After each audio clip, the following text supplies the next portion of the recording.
18ನೇ ಶತಮಾನದ ಐತಿಹಾಸಿಕ ಹಿನ್ನೆಲೆ ಇರುವ ಕಿತ್ತೂರ ಸಂಸ್ಥಾನಕ್ಕೆ ಸೇರಿದ ಸಂಗೊಳ್ಳಿಯ ನಿಸ್ವಾರ್ಥ ಜೀವಿ ಕ್ರಾಂತಿವೀರ ಸಂಗೊಳ್ಳಿ ರಾಯಣ್ಣ. ತಾಯಿಗಿಂತಲೂ ತಾಯಿನಾಡೆ ದೊಡ್ಡದೆಂದು ಸಾರಿ ವೀರ ಪರಾಕ್ರಮಗಳಿಂದ ಬ್ರಿಟಿಷರ ವಿರುದ್ಧ ಹೋರಾಡಿ ಕಿತ್ತೂರಿಗೆ ಮೊದಲ ಜಯ ತಂದುಕೊಟ್ಟ ಕಿತ್ತೂರ ಚೆನ್ನಮ್ಮಳ ಬಲಗೈ ಬಂಟ. ಕರುನಾಡಿನ ಜನರ ಮನೆಗಳಲ್ಲಿ ಕ್ರಾಂತಿ ಜ್ಯೋತಿ ಹಚ್ಚಿದ ವೀರ ಸೇನಾನಿ ಕ್ರಾಂತಿವೀರ ಸಂಗೊಳ್ಳಿ ರಾಯಣ್ಣ. ವೀರಭೂಮಿ ದೇಶ ಮೆಟ್ಟಿ ಮೆರೆಯುವ ವೀರಮಾತೆ ಆವೇಶ ಛಲವ ತೋರುವ ವೀರಭೂಮಿ ದೇಶ ಮೆಟ್ಟಿ ಮೆರೆಯುವ ವೀರಮಾತೆ ಆವೇಶ ಛಲವ ತೋರುವ ಪುಣ್ಯ ಭೂಮಿ ಮಾನ ಪ್ರಾಣ ರಕ್ಷೆಗಾಗಿ ಶ್ರಮಿಸುವ ದೇಶಭಕ್ತಿ ಈಶ ಶಕ್ತಿ ಎಂದು ಸಾರಿ ಹೇಳುವ ನಾಡ ಶತ್ರು ನಾಶಕ್ಕಾಗಿ ಸಂಘಟಿತರಾಗುವ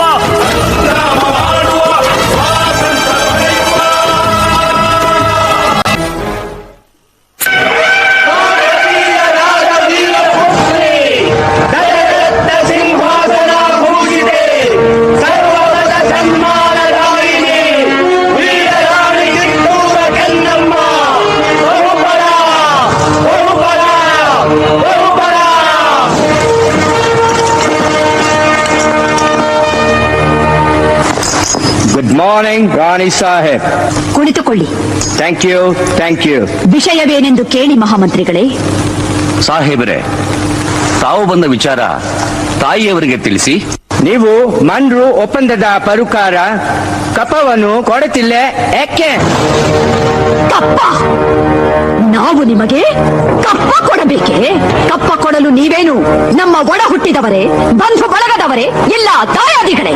ನಿಮಗೇಕೆ ಕೊಡಬೇಕು ಕಪ್ಪ? ಕಿತ್ತೂರು ನಿಮ್ಮಪ್ಪ ತಾತ ಮುತ್ತಾತಂದಿರು ಕಟ್ಟಿ ಬೆಳೆಸಿದ ಆಸ್ತಿ ಅಲ್ಲ, ಕನ್ನಡಿಗರ ಆಸ್ತಿ. ಹೀಗಿರುವಾಗ ನಿಮಗೇಕೆ ಕೊಡಬೇಕು ಕಪ್ಪ? ನೀವೇನು ಕಿತ್ತೂರನ್ನು ಕಟ್ಟಿದವರೇ, ಬೆಳೆಸಿದವರೇ, ಕಿತ್ತೂರಿನ ಸುಖ ದುಃಖಗಳಲ್ಲಿ ಭಾಗಿಯಾದವರೇ. ನಿಮಗೇಕೆ ಕೊಡಬೇಕು ಕಪ್ಪ?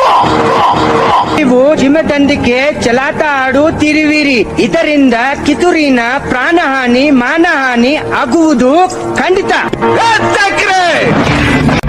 ಕನ್ನಡಿಗರ ಮಾನಾಭಿಮಾನ ನಿನ್ನಂತ ಕಚ್ಚಿನಾಗೆ ಗೊತ್ತೈತಿ.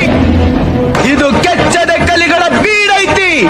ಅಂಜಿಕೆ ಎಂಬುದರಿದಿರ ನಾಡೈತಿ. ಕಿತ್ತೂರು ದೇಶಾಭಿಮಾನ ಸ್ವಾಭಿಮಾನದ ಗೂಡೈತಿ. ಇಂಥ ನಾಡ್ಗ ನೀನು ಜೀವ ಬರ ತೋರಿಸ್ತಿ. ಬದುಕುವ ಆಸಿ ನಿಮ್ಗಿದ್ದಂಗಿಲ್ಲ, ನಿಮ್ಮನ್ನು ಉಳಿಸೋ ಆಸಿ.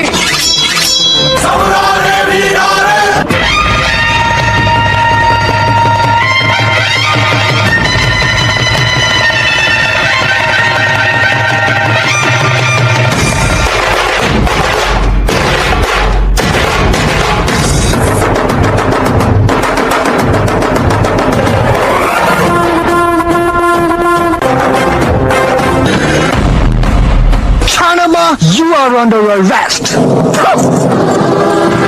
ಹೇಳಿ, ಒಂದು ಹೆಣ್ಣನ್ನು ರಣನೀತಿಯಿಂದ ಗೆಲ್ಲಲಾಗದೆ ವಂಚನೆಯಿಂದ ಬಂಧಿಸಲು ಬಂದಿರುವೆಯಾ ತಿರಂಗಿ ನಾಯಿ?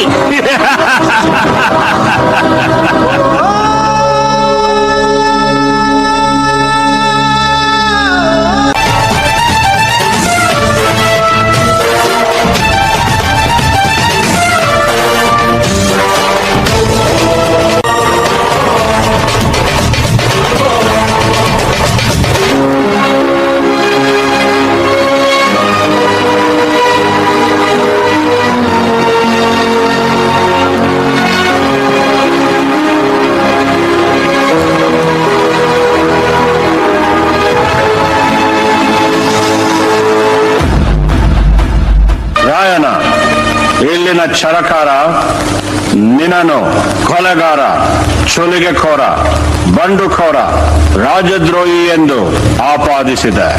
ರೀ ಜಡ್ ಸಾಹೇಬ್ರ, ನಾ ಸುಲಿಗೆಖೋರ ಅಲ್ರಿ, ಸ್ವಾತಂತ್ರ್ಯ ಹೋರಾಟಗಾರ. ನಾ ಸುಲಿಗೆ ಮಾಡಿದ್ದು ನಮ್ ದೇಶದ ಸಂಪತ್ತ ದೋಚೋ ತುಡುಗ್ ನನ್ ಮಕ್ಕಳನ್ನ. ಕೊಲೆಗಾರ ಅಲ್ರಿ, ಸಾಮಾನ್ಯ ವಾಲಿಕಾರ. ಆದ್ರ ನಾ ಕೊಂದಿದ್ದು ದೇಶದ್ರೋಹಿಗಳನ್ನ. ತಪ್ಪೆಜ್ಜೆ ಇಟ್ಟು ತಪ್ಪು ಮಾಡಿ ಆ ತಪ್ಪನ್ನ ನಮ್ ತಲೆ ಕಟ್ಟಿ ನಮ್ಮನ್ನ ಅಪರಾಧಿಗಳಂತ ಕರಿತೀರಿ. ಕುಂಪಣಿ ಸರ್ಕಾರಕ್ಕೆ ಧಿಕ್ಕಾರ.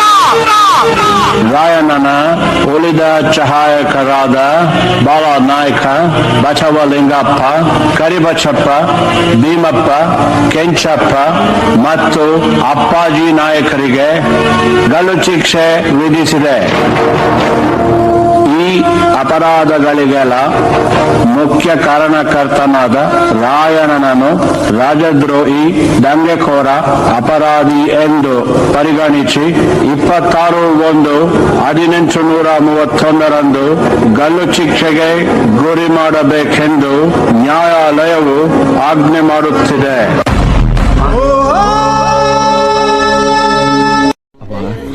ರಾಯ, ಕುತ್ತಿಗೆಗೆ ಹಗ್ಗ ಬೀಳ ಹೊತ್ತಿನಾಗು ಎದೆ ನಡಗದ ಹಾಂಗೆ ನಿಂತರೋ ಈ ನಿನ್ನ ಗುಂಡಿಗೆ.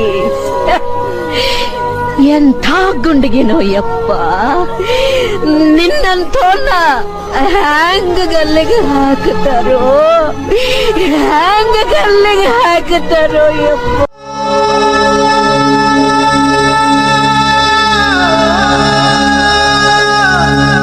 ಜನವರಿ 26ರಂದು ಗಲ್ಲಿಗೇರಿದ ಸಂಗೊಳ್ಳಿ ರಾಯಣ್ಣನ ಕಳೇಬರವನ್ನು ಅಲ್ಲಿದ್ದ ಅವನ ಅಭಿಮಾನಿಗಳು ದೇವಲೋಕದ ಪಾರಿಜಾತ ಪುಷ್ಪಮಾಲೆಯಂತೆ ಎತ್ತುಕೊಂಡೊಯ್ದು ಸಮಾಧಿ ಮಾಡಿದರು.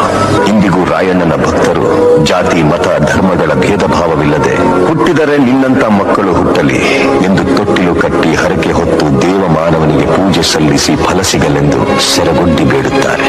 ರಾಷ್ಟ್ರ ಪ್ರೇಮಿ ಸಂಗೊಳ್ಳಿ ರಾಯಣ್ಣ ಮರಣವಾದ ಸುಮಾರು 116 ವರ್ಷಗಳ ನಂತರ ನಟ್ಟ ನಡು ರಾತ್ರಿಯಲ್ಲಿ ದೇಶ ಬಿಟ್ಟು ಹೋಗುವ ಪ್ರಸಂಗ ಬ್ರಿಟಿಷರಿಗೆ ಬಂದೊದಗಿತು. ಅಚ್ಚರಿ ಏನೆಂದರೆ ರಾಯಣ್ಣನ ಹುಟ್ಟಿದ ದಿನವಾದ ಆಗಸ್ಟ್ 15ರಂದೇ ಭಾರತಕ್ಕೆ ಸ್ವಾತಂತ್ರ್ಯ ಬಂದಿತು. ಗಲ್ಲಿಗೇರಿದ ದಿನವಾದ ಜನವರಿ 26ರಂದೇ ಭಾರತ ಗಣರಾಜ್ಯವಾಗಿದ್ದು, ದೇಶ ಪ್ರೇಮ, ಸ್ವಾಮಿ ನಿಷ್ಠೆ, ತ್ಯಾಗ ಬಲಿದಾನಗಳ ಪ್ರತೀಕ ರಾಯಣ್ಣ, ಕ್ರಾಂತಿವೀರ ಸಂಗೊಳ್ಳಿ ರಾಯಣ್ಣ.